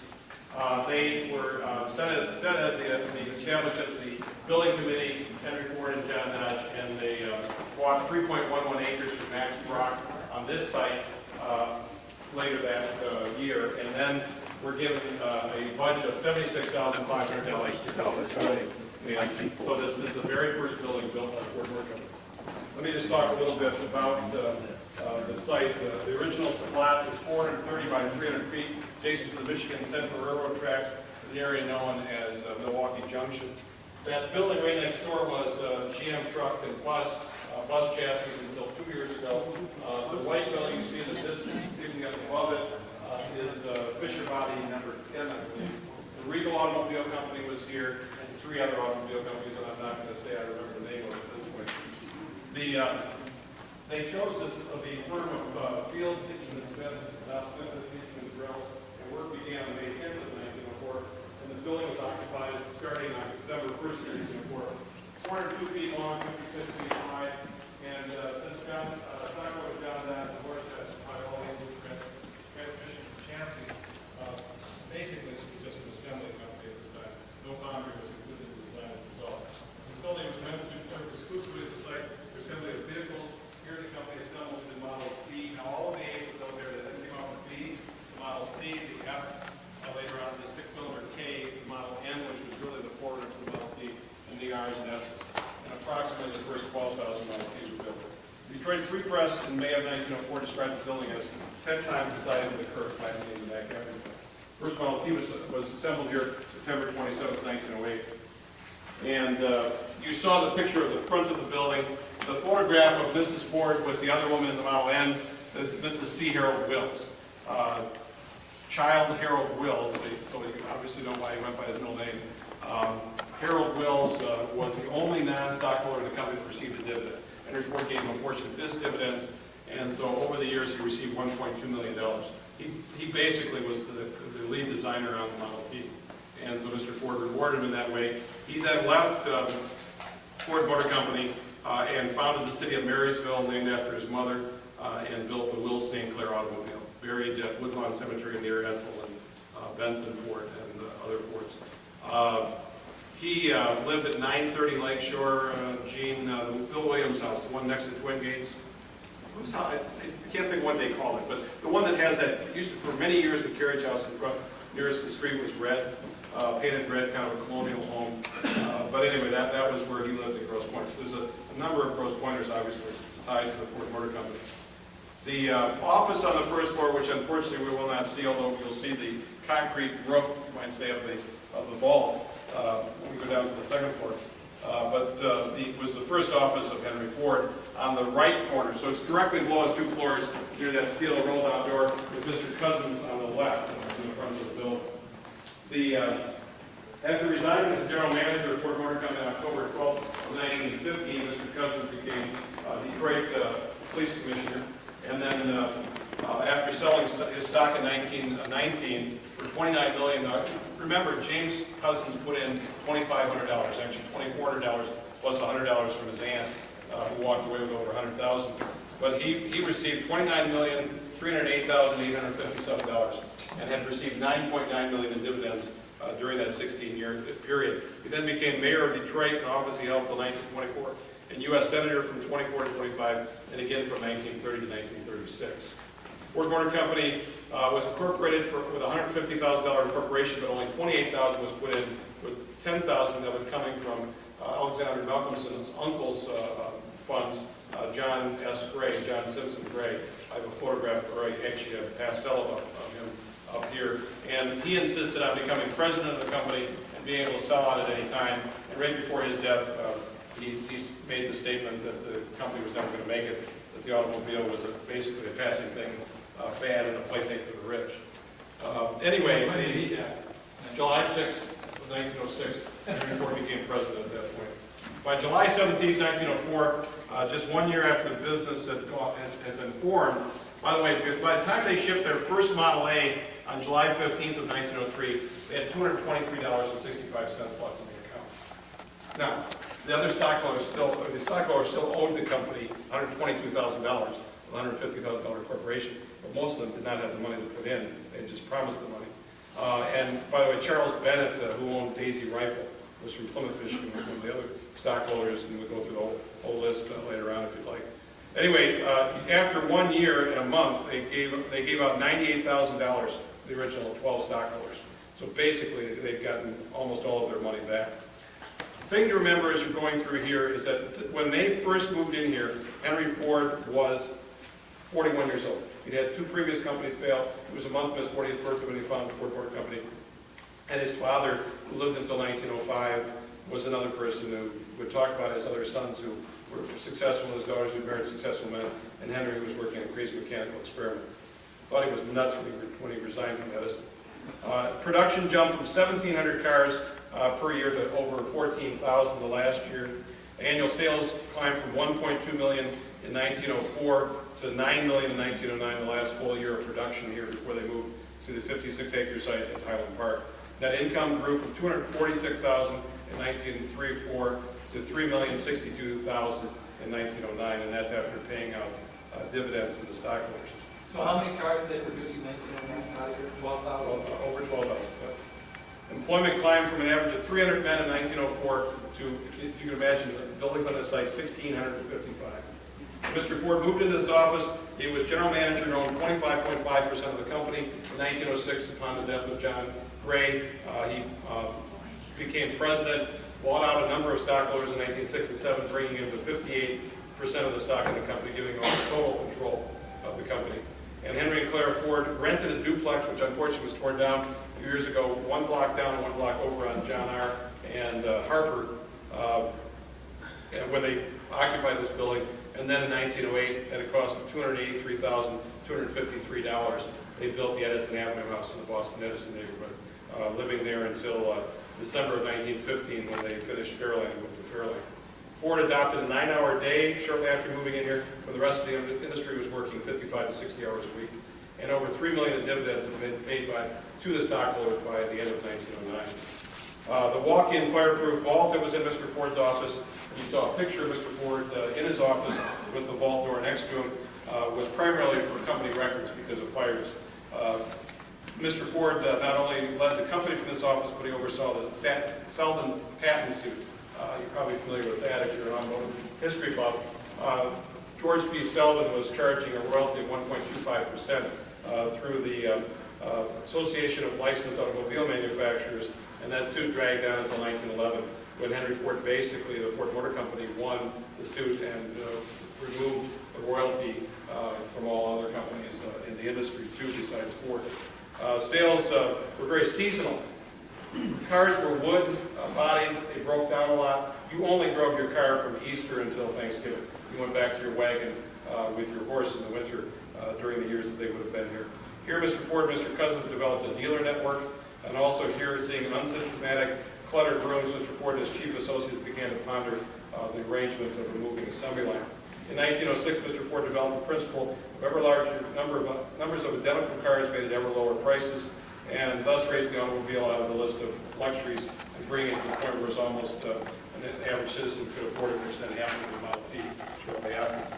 In October of 1907, at the Detroit Automobile Show, Mr. Ford stated, quote, "You can never sell many of anything for more than it's worth. It's the price set for it in the first place, and it's the lowest price at which it can be made and sold at largest quantities. By at once settling on the price at that figure, competition is eliminated before it starts on the book." So it is obvious that Henry Ford is already planning on large numbers of automobiles and moving assembly line. During the first year, much of the rest of the first floor was empty.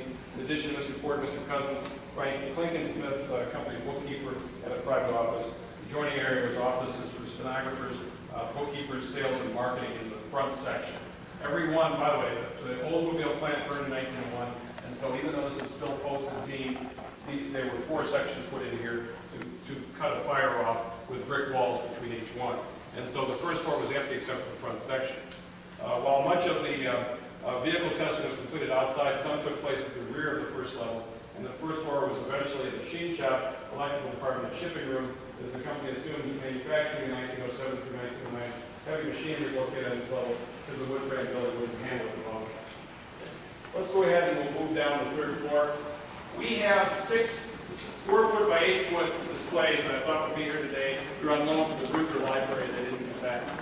But Jerry Mitchell, who is basically Dr. Gerald Mitchell, his wife Marilyn, really head this up. And Jerry in 1985 bought the Avenue Plant.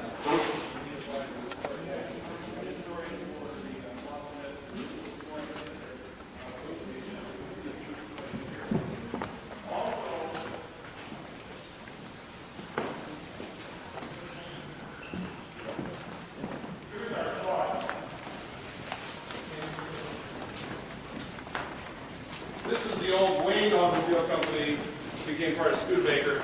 This is the attached 1920 Studebaker building. We're moving the arch from the next building to the building next door. Here is the restored Paquette plant with parking across the street, although this half of the block going down to the next street, Harvard, is now housing.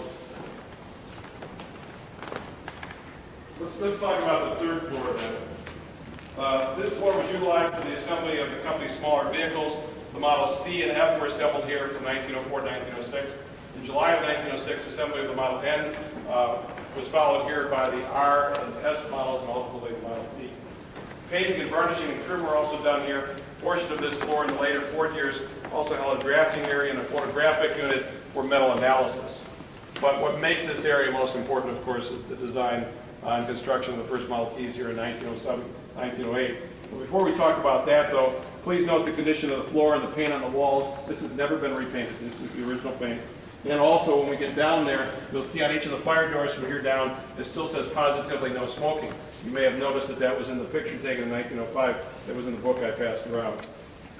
One must wonder if these signs were due to the wood construction or the chemicals that were used here for varnishing, and also Mr. Ford's aversion to smoking. By 1913, of course, he published the Case Against Low White Slavery, his anti-smoking pamphlet, which is available, reprinted from the Historical Society of Michigan, available over at the Henry Ford Estate and other places. Also notice the elevator we came up in is 1926. At the back end is the 1904 elevator. And can you imagine, they set an industry record here of 101 units on a single day on a 9-hour shift, and one elevator took all 101 units down, or vehicles down from here.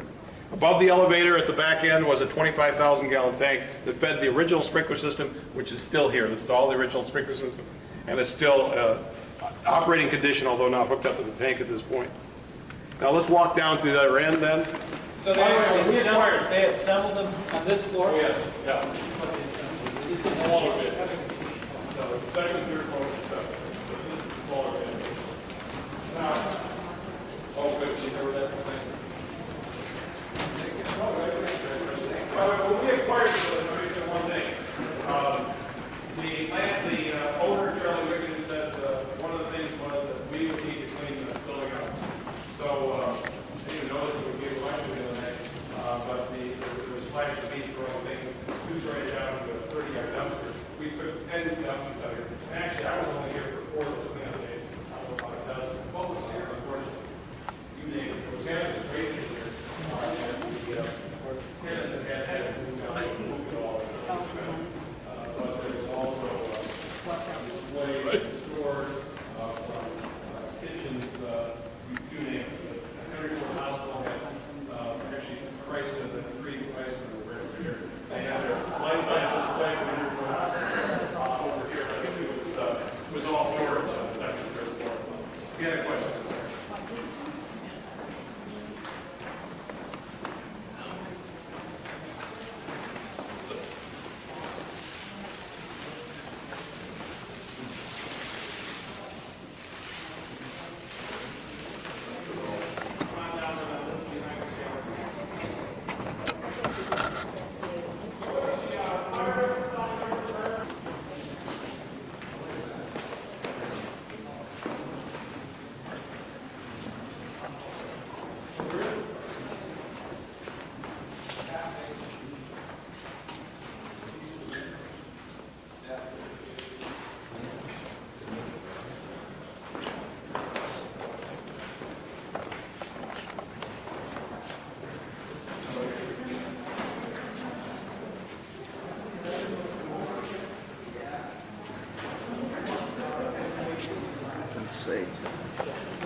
Industry of Michigan, 1907. It's Automotive Pioneers of Michigan. And Ford Motor Company has now become the largest automobile company in the world in 1907. Recognizing that, Henry Ford's right dead center with Ransom Olds. There's Henry B. Joy, Henry Leland, and then many other people that most of you may not know unless you're automotive historians. But an interesting drawing. There's almost a dozen people that ended up becoming Grosse Pointers in that picture. That gray that you mentioned, is that any relation to Gray Electric that was around Detroit? No. Gray Marine? Gray Marine, yeah, that's a family member. Okay. Yes. Walk into Charlie Sorensen's office. Charles Sorensen was known as Cast Iron Charlie. He was the one that Mr. Ford asked in 1932. He said other companies had 4-cylinder castings, but not an 8-cylinder. And most of the time they bolted them together.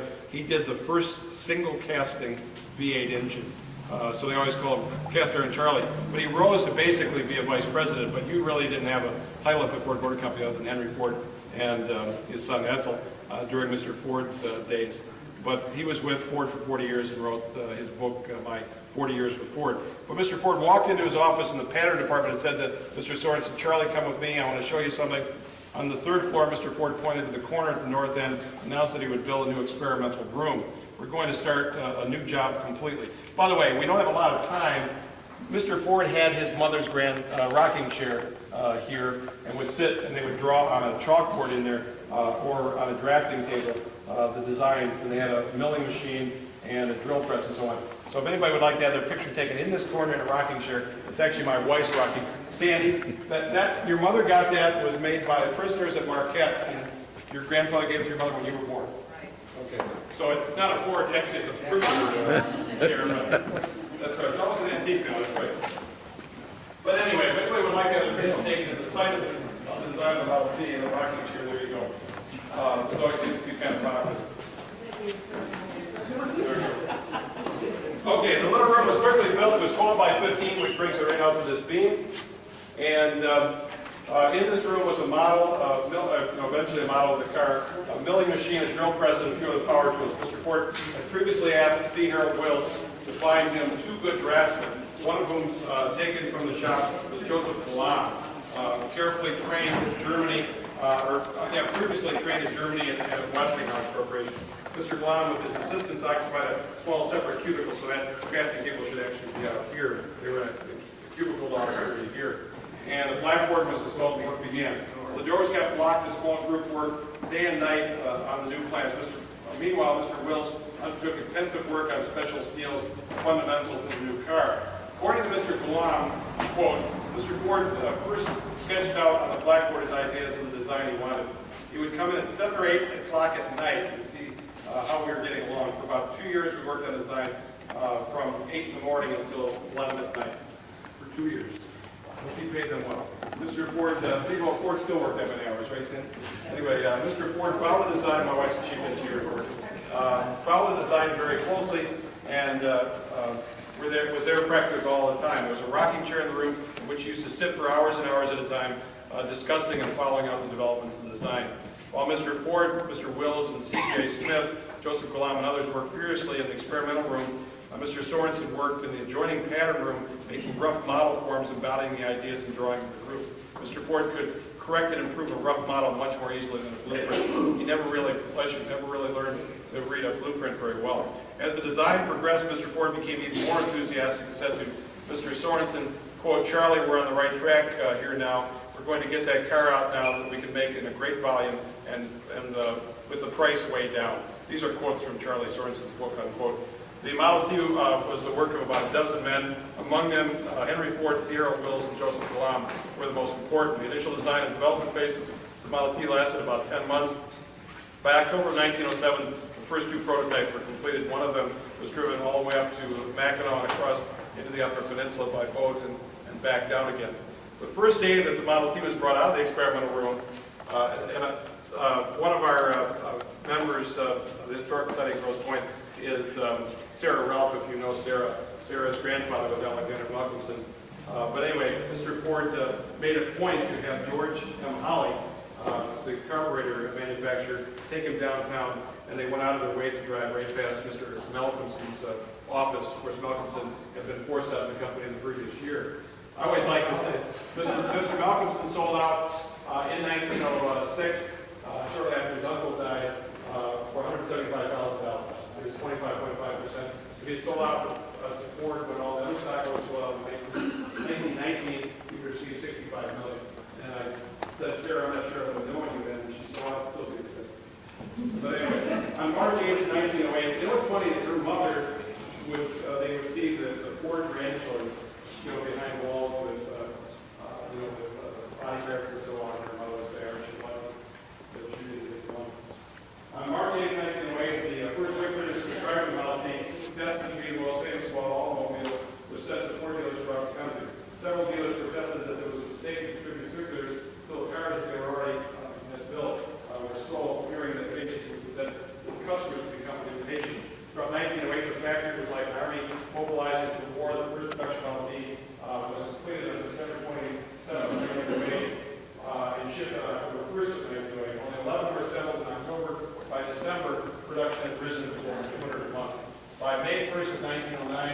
the board announced that they were not taking any more orders because they had sold out the entire year's production. They then started taking orders in July 1909 for 1910 models. How much was the cars? $850. Mr. Ford always said that every time he dropped the price of $1, he gained 1,000 customers. By 1924, the cheapest model was $260. They sold 12,000 the first year, sold 2.1 million in 1923-24, and that represented 57% of the U.S. market and 50% of the world market. There were many countries, the only English word people knew was the word Ford on the grill of a Ford automobile. And although the Camry, Toyota, the uses of pigs and cows when they would disassemble them, let the innards drop onto conveyors. And so Mr. Ford basically reversed that. We've got a train going by what you're hearing. Usually coal cars or frames of vehicles built in the area. Anyway, it's reported that moving 79 happened here. And in the summer of 1908, the Model T had been announced. And so this was being taken place at this time while the Model M R&S was still being built. Among those present were Henry Ford, C. Harold Wills, and P.E. or Ed Martin. Among Mr. Sorensen's responsibilities at the time was getting the constantly increasing number of components to a greater and greater number of assembly stations. So you've got sawhorses with a frame on it, all parts were brought to a group of 4 to 6 men to assemble a vehicle. Mr. Sorensen mentions something that happened on Easter Monday, the day after Easter. I don't think the auto companies were closed on Easter Monday those days, so I'm not sure why he mentions that date in 1908. But now they got Easter, Good Friday, and Easter Monday, a 4-day weekend. At the Paquette plant, a line of costly Honor and Johnson machines stood idle on the first floor. And Mr. Sorensen said to Mr. Ford, we're in real trouble. And Mr. Ford said, well, that's easy to fix. And Sorensen said, easy to fix, how can I fix it? Mr. Ford replied, go ahead and make some skilled trade men for the job. So, and from that time on, Ford was constantly just grabbing people and saying, the width of a sawhorse, so you can get 2 days a year for community service. So we're now on the community service list. And the Ford Motor Company put it to you about $600. We suspended during the winter because the building is only properly on the first floor. But they're not allowed to climb up on the ladders. We had to make sure the pigeons were all gone. You're not shooting right now, are you? Is anybody shooting? 2 weeks ago, we were down here repatching some windows that didn't make it through the winter, and we had to get rid of 3 pigeons. One of the guys brought a BB gun down, actually. This is stuck. I got it really stuck. I've really done it. That should be closed. There's this window over here. Oh man, now I've really done it. Yeah. It's not going anywhere, is it? We looked at it. Bear with me just a minute, everybody. Yeah, you know, I'm going to have to get that before I get out of here. I'll just get a pry bar out of the office. Okay, let's talk about the second floor. And actually, I got this in the opposite direction, so I'll try not to repeat anything I might have said on the third floor already. This floor was used in 1904 for the assembly of the Model B car chassis. As production increased, the front section of this level was utilized for several experimental rooms. The second section for designing and drafting rooms and the machine shop. Still later, room was made in the back for body painting and trim and upholstery of the bodies in this section. And here is where Charlie Sorensen joined the company as a pattern maker in 1905.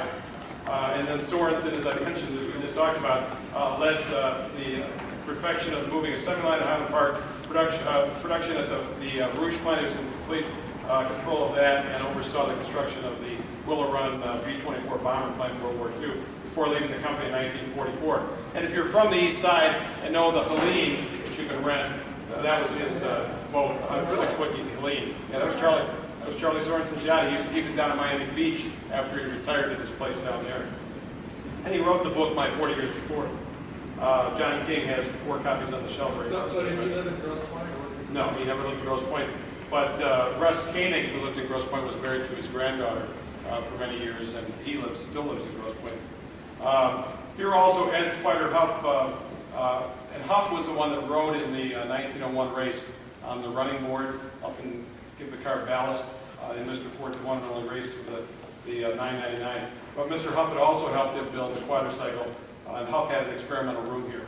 And he also helped him build the car that Mr. Ford set the world speed record on the ice on Lake St. Clair on January 12, 1904, 91.37 miles an hour. And only held that record for 2 weeks.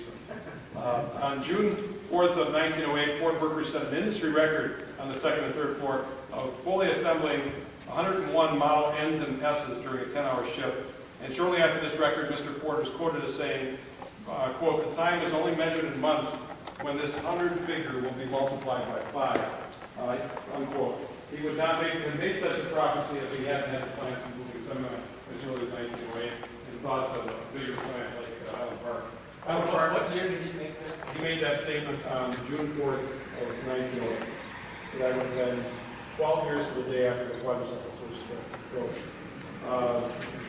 And that's basically it.